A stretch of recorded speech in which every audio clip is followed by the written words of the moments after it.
Hey there, I'm John Suscovich, and this week has been all about other people's photography and their marketing and using those photos to sell more stuff for your farm. Tell your story.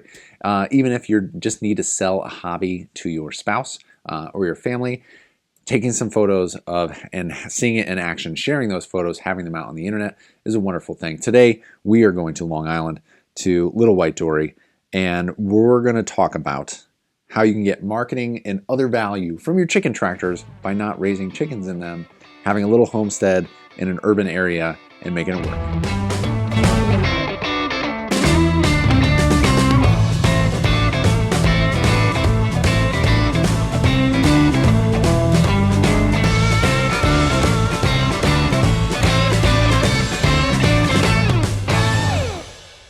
All right, so in winter of 2021, I sponsored about a dozen people to go to the annual APA conference, which was virtual this year, and they did a really good job. And my tip of the hat to the board members, because it was a lot of work, but really good job of taking a valuable in-person conference and making it a valuable remote conference in a pandemic. I'm vaccinated now. You can bet your butt I'm going to go to the 2022 APA conference, and really excited for it. So some of the people who were able to attend because they did it virtual wrote into me, shared pictures of the chicken tractors, and won a spot, won a ticket. And I sponsored them. I spent about $1,000 sponsoring people to go to this conference, and it was worth every penny because they got to further their journey and I got to further mine, getting some photographs. Now, Bill lives in Long Island. You can always see him as Little White Dory in the comments section, and I hope he gets a kick out of being featured in this video because I'm not going to give him any warning. And Bill is amazing, and he's been up to the farm before, and I met him in person. I got to shake his hand, and now in 2021, I hope I get to do that again. With his chicken tractors, he has not only raised pullets and raised some egg-laying hens. We got the feeder.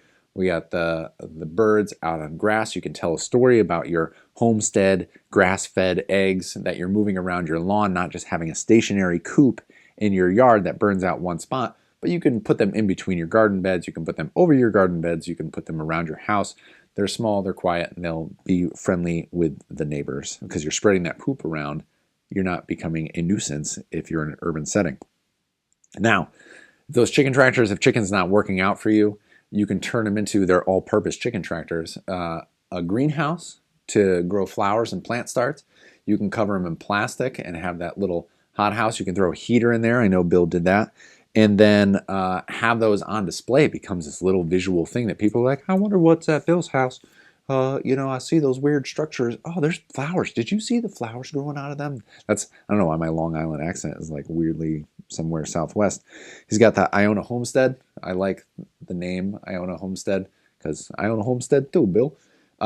Beautiful display of the fruits, vegetables, flowers, and foraged ingredients that he's growing on a small plot of land in an urban setting. Now we've got driveway, homegrown, garden fresh, focusing on the local crowd. We've got a wonderful display over here that I can see because Bill took a photograph of it. And I don't even have a lot of editing notes on these because generally they're pretty good. They could be better. You could take more dramatic photos. It depends on what you're trying to do with them.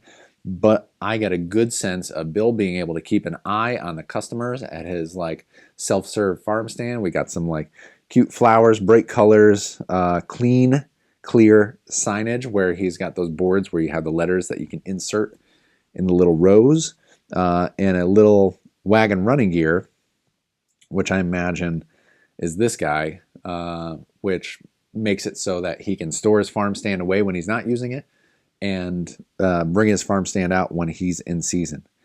My favorite picture of Bill's, aside from this just chicken tractor up on a trailer in a backyard, it's a very honest, gritty picture, is this guy right here. Beautiful, beautiful.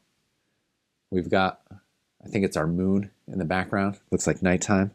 Either that or it's the brightest street lamp I've ever seen. We've got a chicken coop and a run here where the birds have a stationary, safe place to spend the winter in.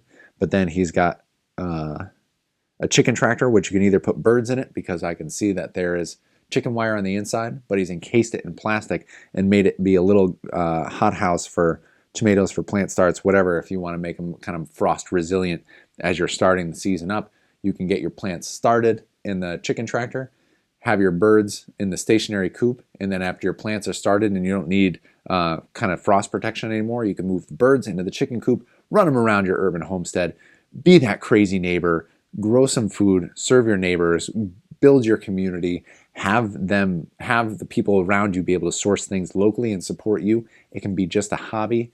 You know, if you follow Curtis Stone, you can make it a full-time thing. Wonderful stories to be had, to be told. There's no leaves on the trees, which is why it makes me think that Chicken Start Here has some validity as I look at this a little more. All these things tells a great story. Bill, thank you for sharing. Really had a lot of fun watching this stuff. Even if you've got a small tract of land and you want to have chickens in an urban setting, it's easy. If a neighbor complains to like scoot them around the back of the house, what do you mean? What chickens? I don't know what you're talking about. If you don't have a rooster, they're not making any noise. But you can make the most out of fertilizing your lawn. A lot of these subdivisions, suburban neighborhoods, they've either scraped off the topsoil and then put like an inch or two of topsoil back. Generally, the soil is a little degraded.